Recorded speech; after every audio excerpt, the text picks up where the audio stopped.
Ukil Lalhulub Singa Chathanariba suspension of operation Su Ase Chahi Asigi February Kunmapanda Matam Doirabasu Government of India Yauna Agreement Asida Sarukariba Singna withdraw Tawi Wafum Latabana Agreement Ase Hingli Haina Nogani Haina Chief Minister Notomam Pirena Fundurli Wafum Asingasi Fonkiba Manipur Legislative Assembly Mifamge Question Hour Session the Opposition MLA K Ranjina Hanglakpa Wahang Amagi Pakum Ina Chief Minister Notomam Pirena House at Tonkibane Ngasi pangthokhiba Manipur Legislative Assembly mifam adugi question hour session da opposition MLA K Ranjitna suspension of operation agreement age Manipur lengakna withdraw tawkhrabasu maikai ahumgi oiba agreement oibana agreement ase hingli haina lawgadra Manipur lengakna agreement asitagi withdraw tawkhraba matungda central lengaki oiba thaushilda kari ahumba leibage amati su chatnadre hairabanina UJ group singe kadar kaya yamna fagatpa lekhrabage haina hangkhe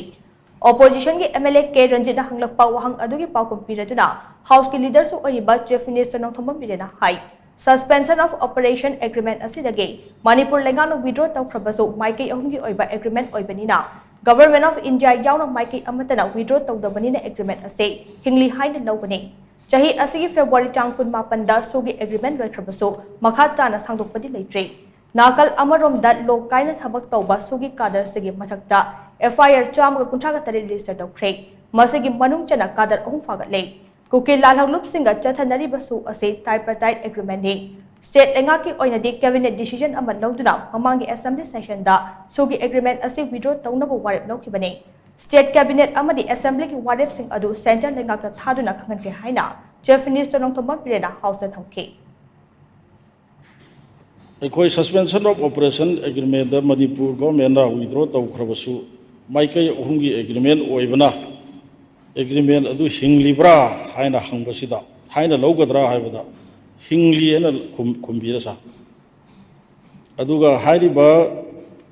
center gi site gi kari phirep leibage haibada tang kunga mapan gi makha da gidi suspension operation si masi extend tawre haibagi paw leite haire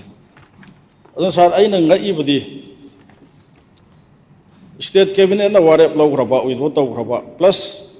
house ina mamangi session da withdraw tawba haidana warep lawgrakanda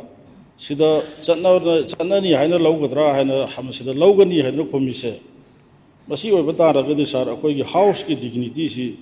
soi haina lawroi dawgi maram leibra sima I khanging sa tripartite talk ni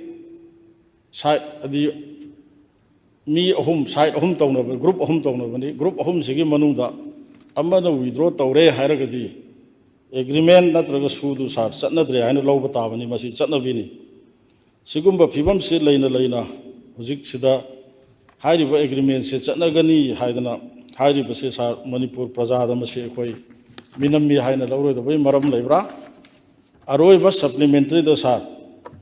Bharat Sarkar se tambangam de aduna karigumba kanda Hairi basu se retrospective effect oina chanagani haidana Bharat Sarkar gi side gi thamakpa taragadi matang du Manipur Sarkar gi stand karino habdu thambiu khoi se Bharat Union gi manungda Bharat laibak sigi manungda khoi leis tongan ba na khoi na tongning ma tawba ya da bharimta awa tawriba su si tripartite ni haibusu member na su hai nakal ohum tongnabani Union government State government aduga husiki haiba sugi laloba group seida aikhoigi state government gi moina sida tawriba nungaitaba pendaba ahenba mayam do madu udage khoi state government di moigi ani dagi withdraw tawre na khoigi cabinet decision lawkibani adi matungda house da khoi decision lawre madu gi decision do khoi loi thai adu tharo matungda Hujik Sangtoraktri City Sushi Akoi state ki wena di tuoga center ki wena su moi sangtokta leire haibine su aduga sushi haiba city suspension operation na sisa amaram peace pork na bagi militant sing underground sing leiriba extremist sing leiriba kamgu sing sika peace pork na bagi toba Bharat Sarkar yo poni na Bharat Sarkar gi oiba mogi phirep tu dai koine yam kana kuthum dilu buding namre adu koine haibadi one side ama Bharat Sarkar su yawn withdraw tawdra bani na madu hingena lawgani haibani but in the meantime Bharat Sarkar na ngasi extend tawruktrisi ꯑꯩꯈꯣꯏꯒꯤ ꯍꯥꯎꯁꯅ ꯂꯧꯈꯤꯕ ꯄꯣꯠꯇꯨꯕꯨ honour ꯇꯧꯔꯒ ꯑꯣꯕꯖꯥꯔꯕ ꯇꯧꯕ ꯑꯣꯏꯅꯦꯅ ꯂꯧꯏ ꯁꯥꯔ ꯑꯩꯅ ꯉꯁꯥꯏ ꯍꯥꯏꯖꯔꯤꯕ ꯚꯥꯔꯠ ꯁꯔꯀꯥꯔꯁꯤ ꯇꯝꯕ ꯉꯝꯗꯦ ꯔꯤꯇ꯭ꯔꯣꯁꯄꯦꯛꯇꯤꯞ effect ꯑꯣꯏꯅ ꯃꯁꯤ ꯆꯠꯅꯔꯦ ꯍꯥꯏꯗꯅ ꯂꯧꯔꯒꯗꯤ ꯁ꯭ꯇꯦꯠ ꯒꯣꯔꯃꯦꯟꯒꯤ ꯀꯔꯤ ꯁ꯭ꯇꯦꯠꯅꯣ ꯍꯥꯏꯕꯗꯨ ꯃꯇꯪꯒ ꯊꯝꯕꯤꯌꯨ ꯁꯥꯔ ꯚꯥꯔꯠ ꯁꯔꯀꯥꯔ ꯇꯝꯕ ꯉꯝꯗꯦ ꯍꯥꯏꯕꯗꯨꯗꯤ ꯁꯥꯔ